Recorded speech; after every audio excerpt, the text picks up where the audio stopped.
So I'll admit it, I heard rumblings and rumors about this episode before I actually watched it, and it sounded incredible.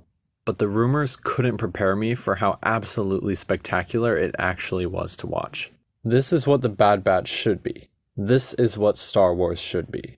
And with this being the lead into the finale with the second season already announced, perfection. The Bad Batch has a lot of filler, a lot more than it should, but it's still animated Star Wars. A lot of filler with some parts that are too silly or weird, but then it hits hard. Kamino will be remembered along the lines of the Ryloth arc from the Clone Wars first season or the Umbara arc from its later seasons. It's just that good. And I say this a lot, but the animation was absolutely spectacular too. Kamino looks incredible, from the lighting and the rain to the detail on the clones and the ships, absolutely amazing. And I'm sure it will only get better as technology improves, which is something crazy to think about. Now, spoilers ahead for The Bad Batch, Season 1, Episode 15, Return to Kamino.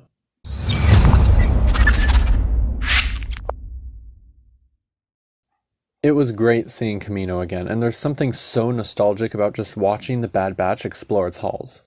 But luckily, the episode doesn't stop there with only the visual nostalgia to make it great. The story is also top-notch. Every scene has incredible tension. What will happen to the Bad Batch? What will happen to Crosshair? What will happen to Omega and AZ? And what about the clones and stormtroopers? Very well done with great detail. It's amazing to consider things like Omega having watched the Bad Batch come from her lab, as it seems they have growth acceleration while she does not. A lot of great and emotionally rich Star Wars content comes from Kamino, and this episode was no exception.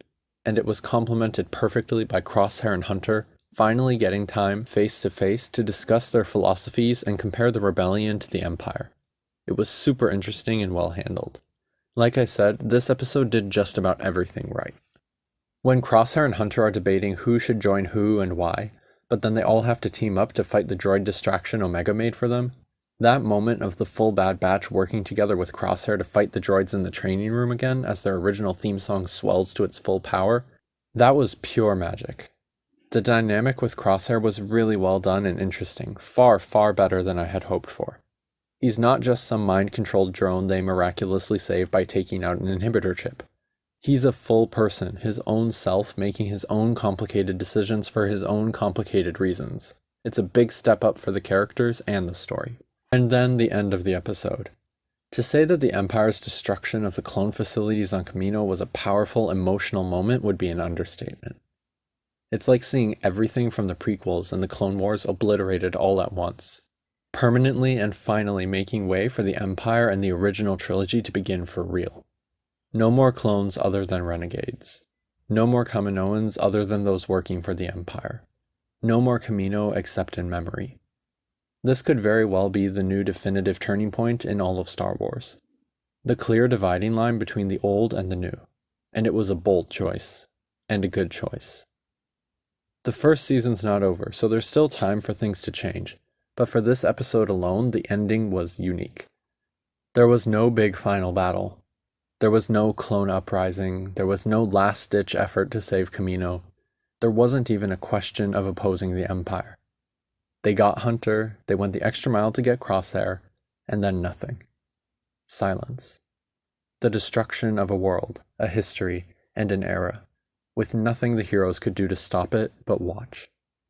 A melancholy ending for a dark time in the Star Wars universe, perfectly executed. And this is by far the best episode of The Bad Batch yet, other than maybe the first one. As the finale approaches, I think it's safe to say that The Bad Batch is definitely on equal terms with the rest of Star Wars animation. And it has securely made its mark and found its place between the Clone Wars and Rebels. Taken all together so far, with 7 seasons of the Clone Wars, 4 seasons of Rebels, and at least 2 for The Bad Batch guaranteed, we're already up to 13 seasons of continuous, amazing animated Star Wars. Like one long show spanning multiple generations and many important events.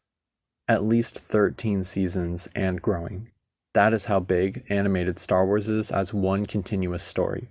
That's pretty spectacular and special. It's been the most important thing for Star Wars as a whole since the prequels ended, and I'm relieved and glad to see that The Bad Batch is continuing its strong tradition now.